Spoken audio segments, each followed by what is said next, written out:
If your name ain't found in the book of life, you're cast into the lake of fire, second death. That's right. It's painful, it ain't easy, burning for eternity, in the burning flames. Should've called on his name, now you in pain, lost in the fizzings, on one of shizang. The devil don't want you to hear me, baby, hear me out, baby, hear me out. The devil don't want you to hear me, baby, hear me out, baby, hear me out. The devil don't want you to hear me, don't want you to hear me. The devil don't want you to hear me. This is my son, baby, hear me out, baby, hear me out. God's messenger. Baby, hear me out, baby, hear me out. The devil don't want you to hear me, don't want you to hear me. The devil don't want you to hear me, don't want you to hear me. The devil don't want you to hear me, baby, hear me out, baby, hear me out. The devil don't want you to hear me, baby, hear me out, baby, hear me out. The devil don't want you to hear me, don't want you to hear me.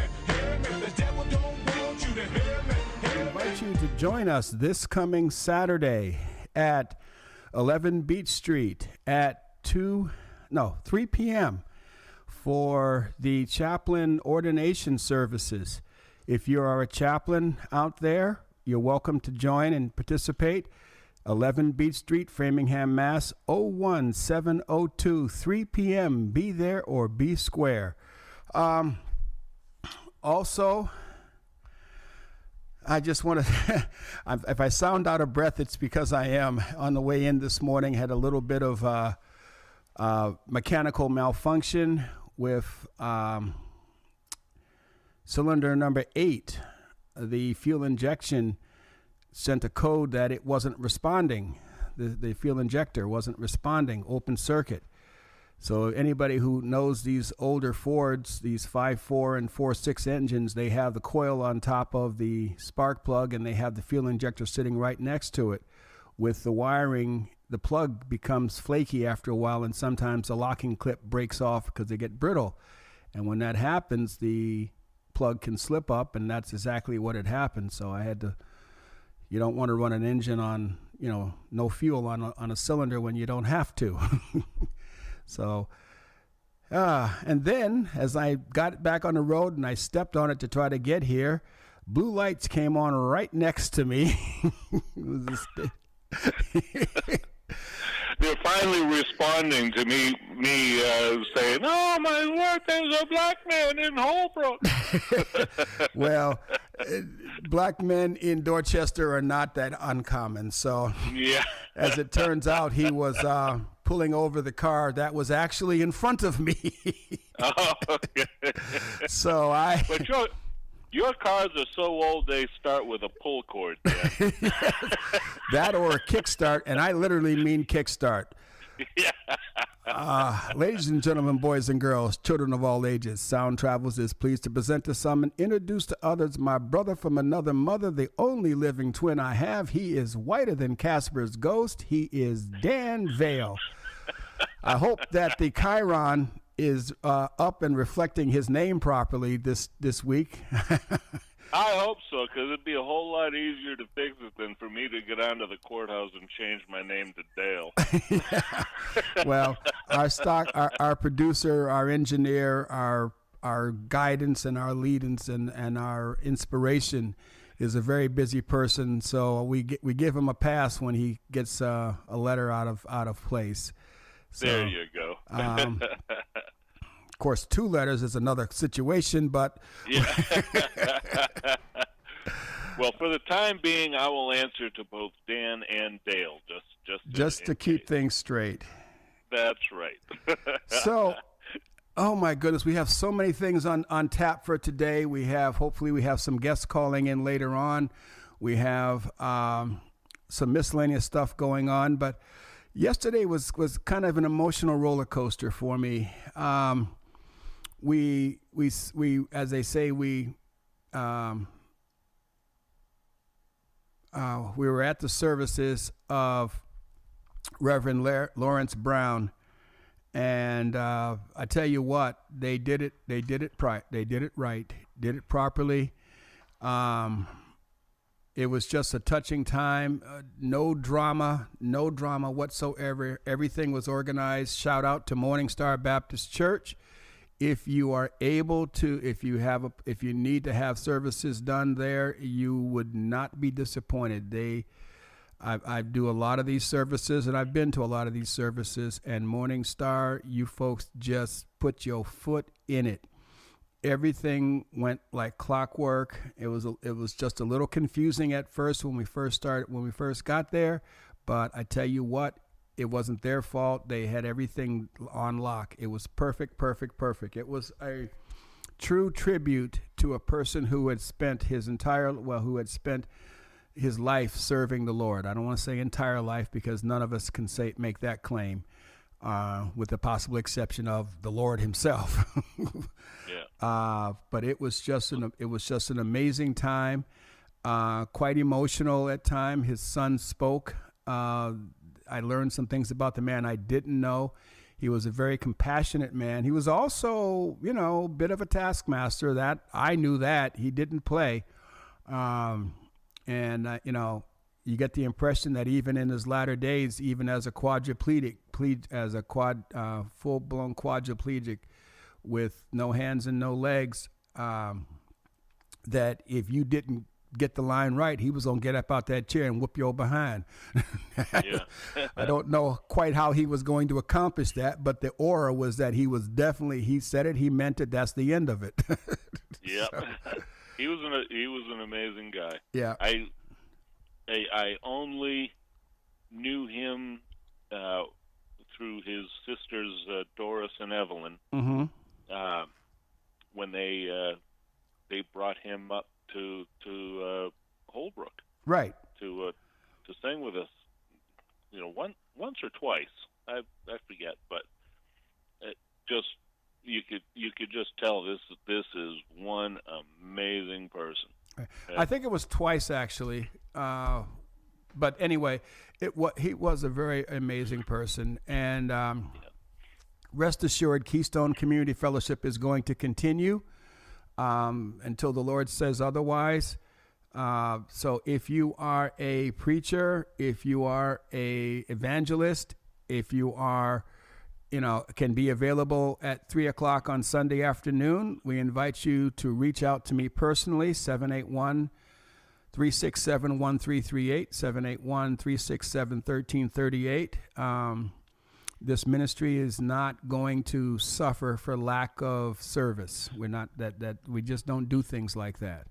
When a leader falls, someone has to pick up the banner and pick up the mantle and carry on. And that's kind of where we're at in terms of the Keystone Community Fellowship. It was interesting. So that's kind of where that is. So you have my information. If you did not hear it, feel free to call the radio station, and they'll be more than happy to give you information on me, how you can reach out to me. Good morning, caller. You're on the air. Good morning. Oh, there she is. I was feeling a little heartbroken, but ladies and gentlemen, boys and girls, children of all ages, Sound Travels is pleased to present to some and introduce to others the heart of Sound Travels, nearer, my God, to thee, Chaplain Nera. How are you doing this AM? I'm well. I'm in a little bit of pain today. The weather is not kind to my joints, but in everything else, I'm doing pretty good. Okay. All right. You missed the story of how I got here just a few minutes late, but my crack engineer covered for me very handily. He just kept the music playing until I run into the studio and strip off I learned to dress in layers when you're working outside. I've worked outside numerous times during all sorts of weather. So you definitely learn to dress in layers. And oh, yeah. This, of course, obviously growing up in Cleveland, Ohio did not hurt in that respect.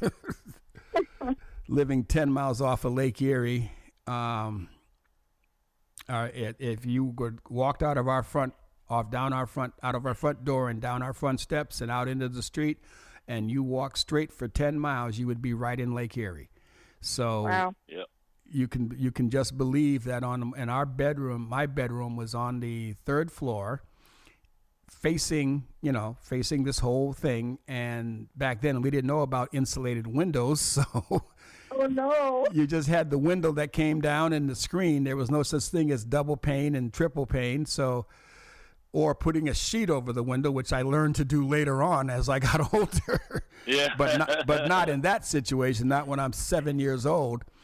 And that whole floor was heated by a big old gas heater up in the center of the hallway on the opposite side of the hallway. So guess whose job it was to get up on every morning and go and light the gas heater? Oh, no. Yes, 7-year-old Dan in his pajamas because it's amazing how cold a house, a floor can get when there's no heat going to it. The heating system stopped on the second floor for some unexplained reason. It's like, oh, we don't need to put the heat up there. We'll just stick this big old heater in the hallway, and that'll do. And granted, when it was running and you kept your door open to your bedroom, yes, it got a little bit of heat. It didn't compete with the wind coming right off of Lake Erie, but it got a little heat. So I confess that I probably have a little higher tolerance for cold than most people, although my fingers are not real happy with me on some occasions. Like Tuesday morning when the wind up here was like 60, I don't know how, it just felt like it was just ridiculously blowing, and I was trying to work under the hood to get the truck running for the event yesterday where I had to pick people up. And it was just I've just had an interesting week. I don't feel like crying anymore in my oatmeal. So anybody else, what you got? I forgot to ask last week. Nero, what you got? What you got for us this morning? Something happened yesterday, and I won't go into all of it, but honestly, my takeaway from the situation, which was a very emotionally charged, stressful, legal situation, and as I was praying about it, it just kind of popped out of my mouth, and I wasn't even really paying attention to it. And I sat there, and as I'm praying, I was sitting there, and I was just, in my mind, I'm reciting things that God's done for me. I'm going over all the good things, all the answered prayers, just some of the big ones that I could think of off the top of my head. And it kept coming, and it kept coming, and it kept coming. And it struck me, and it was like, okay, God, you are the God of the universe that created everything with a word. You spoke it into existence. And if you take the Bible at its word, he's speaking still. And I was like, God, I don't even need a whole sentence. I just need one word from you, and it will change this entire situation in just one word. I know you can do it. So I'm going to wait until you decide to. And just the idea that we only need a singular word from God. We don't even need a whole sentence. We just need one singular word, and it can change the entire course of someone's life. And it just kind of struck me, and it was like, all right, I don't know what that word's supposed to be, but all I need is one. Wow. That's interesting. As I said yesterday, this whole week has been emotional for me. Yeah, God spoke and it happened. So you mean you didn't petition the Lord with prayer to force him to do what you required at the time? You didn't name it and claim it and all of that? You didn't do any of that? You just asked God for one word? I asked him for one word, and then I get a little cheeky when I pray, and I was like, okay, God, this is who you said you are in your word. Not that I have to remind him, but, No, it's good to do that. He allows that. I remind him, yeah. I'm like, okay, God, you said this, and you said this, and you said this. And I'm your child, and I am asking for this thing that aligns with your word. So I'm going to sit here and I'm going to wait until you give it to me, because you say that you will answer me. And whatever your answer is, I'll accept, whether it's yes, no, or not. I'll accept it. but I want an answer, and I'm not leaving till I get one because I'm your child, and I have that right. Ooh. But then it's the patience and the fortitude to sit there and wait, even when the answer is currently silent. Wow. That's where the real test comes in. I'm sitting and I'm answering and I'm asking and I'm waiting until you answer, and I'm not going anywhere until you answer. Whatever happened to those days? I'm old enough to remember and to have participated in shut-ins. Now, for those of you who do not know what a shut-in is, I'm sorry about that. That's where we would show up to the church on a Friday evening somewhere between, I want to say 6 and 8-ish, depending on who got off of work where. And you would just show up at the church and you would kneel and pray at the altar until you'd pray until something happened. You just push, and there would be snacks offered, some light food offered around 10-ish or whatever. And some people had to go home because they had obligations, but other people would just stay, and we would just stay in the church all night seeking the Lord. And somebody would pray, somebody would sing, somebody would prophesy, and somebody would pray, somebody would sing. And This is Pastor Bruce Wall with Boston Praise Radio and TV and WBPG-LP 102.9 FM radio. I want to speak to the churches in Boston and beyond. If you have a notice that you would like us to air on our radio, TV, social media, and internet station, we will air it at no charge to you. The event has to be a non-ticketed event. If your event is free, we will air the notice for free. That's right, we will air it at no cost to you. We are a church-based radio and TV station, and we want to support your ministry. You can send your notice to us at bostonpraiseradio.tv @gmail.com, bostonpraiseradio.tv @gmail.com, or send it to us at Global Ministries Christian Church, 670 Washington Street, Dorchester, Mass., zip code 02124, Global Ministries Christian Church, 670 Washington Street, Dorchester, Mass., zip code 02124. Again, we will not charge you for the announcement. This is a community service for the churches. Somebody would prophesy, and that was the order of the day. No pretense, no videos, no full-blown this, that, or the other. Just allowing the Holy Spirit to come in and rest, rule, and abide, and just move in the situation. Whatever happened to that?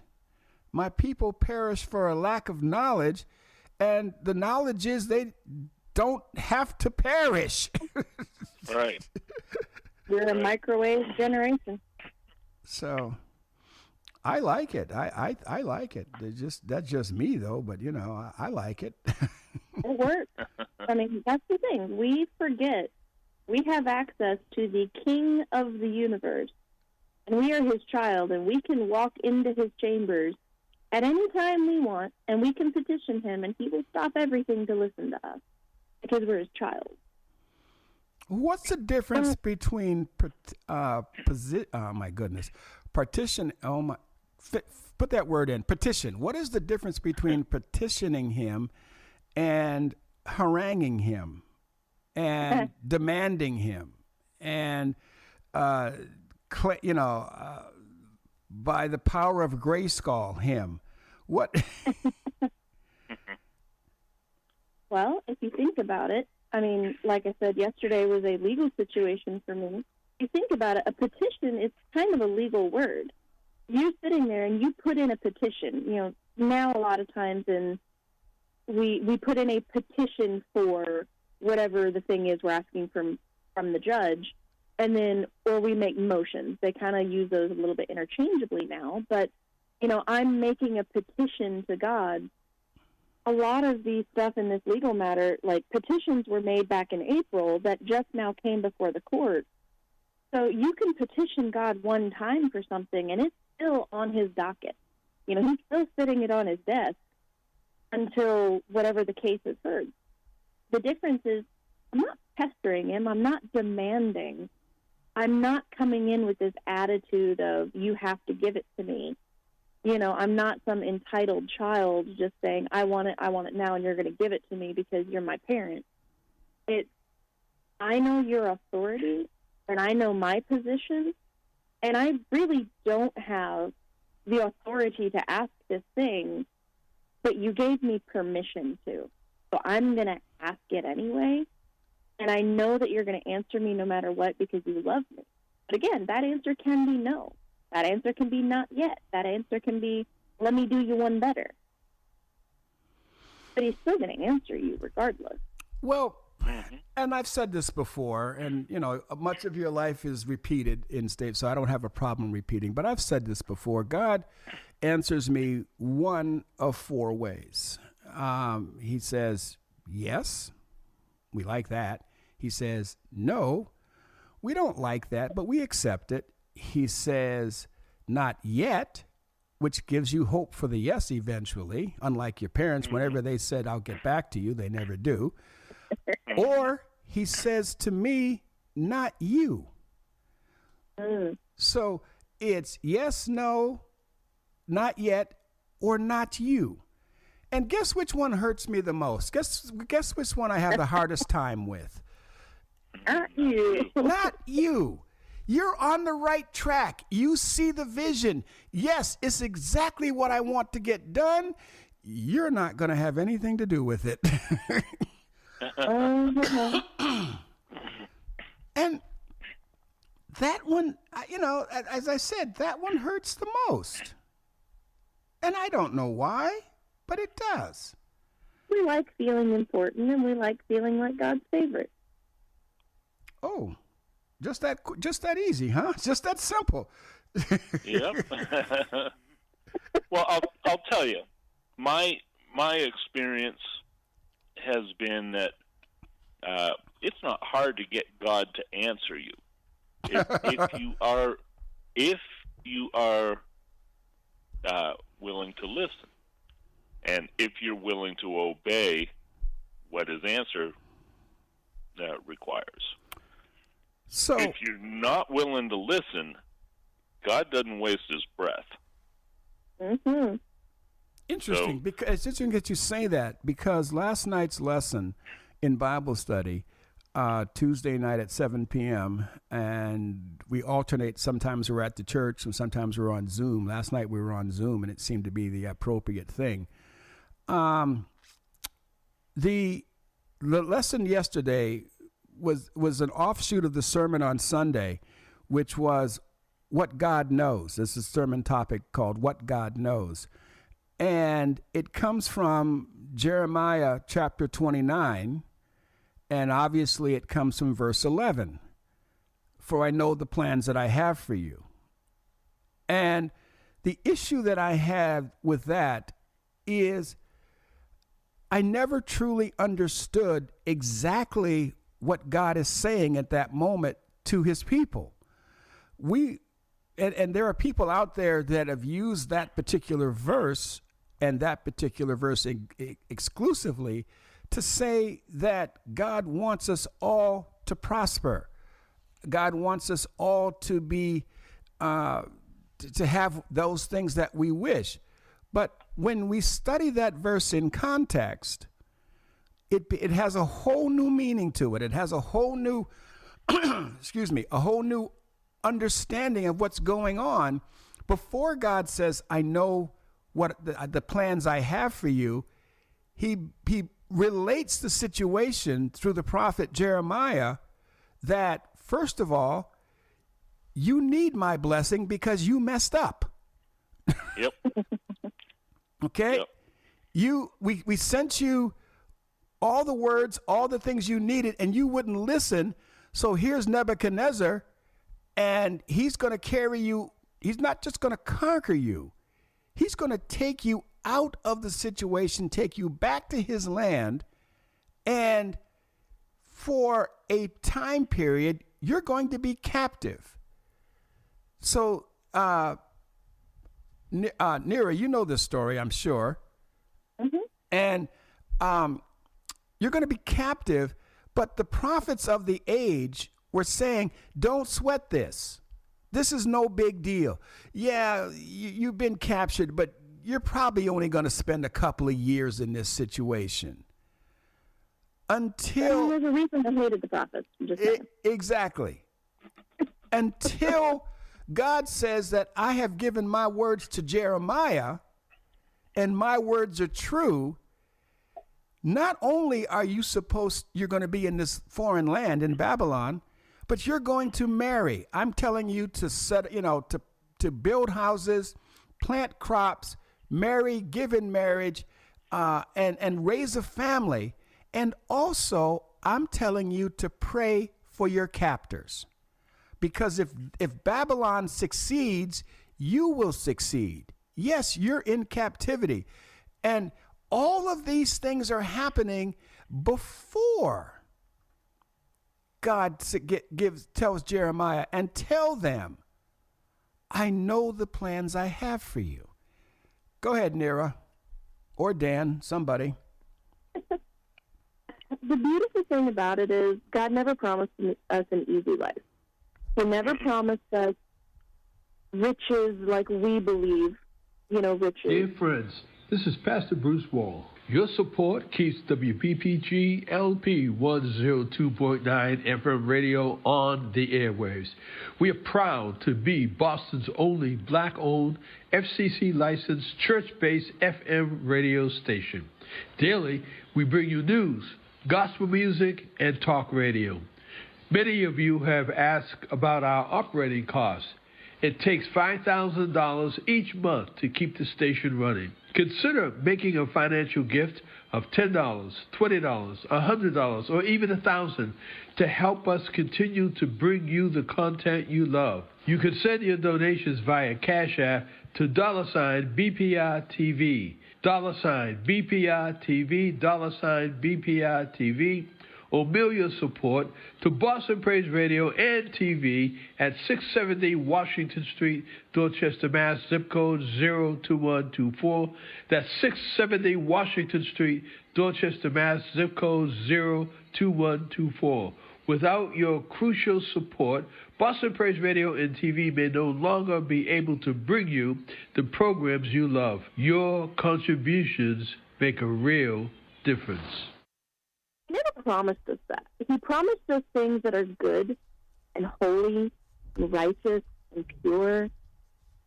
Those things don't necessarily equate to the things that we want or the things that we think we need to survive or to get through. He never promises us all those things here. Now, he promises us those things in the future in heaven because that's where he is, and he is those things. I mean, if you think about it, God is health. God is righteousness. God is truth and purity and holiness. All of those things are him. So all of those things are there because he's there. But here, we're not promised an easy life. And I think some of the biggest lies we tell ourselves and we tell other people and, other Christians is, well, it's going to be okay. Everything's gonna turn out good. And we sit there and go, but it's not good, and things are still sucky, and life is still terrible, and we still live in this situation, and it's not going to change. How can you tell me it's all going to be okay and whatever? And it just makes God seem like a cosmic gumball machine.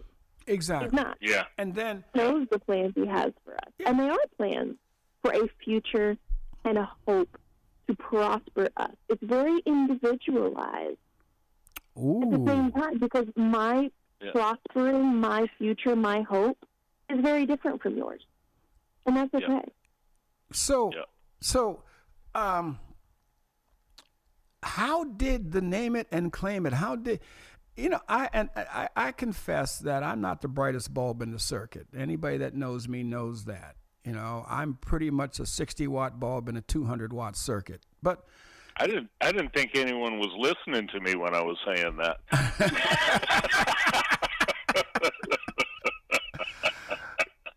Good morning, caller. You're on the air. Hi, good morning. This is Brother Jamal. How y'all doing today? Oh, well, I tell you what, if you don't mind, I'll give you the introduction. Ladies and gentlemen, boys and girls, children of all ages, Sound Travels is pleased to present to some and introduce to others Brother Jamal, who is at best one of my staunchest critics and one of my biggest supporters, which has always surprised everybody, including everybody. Good morning, sir. All right.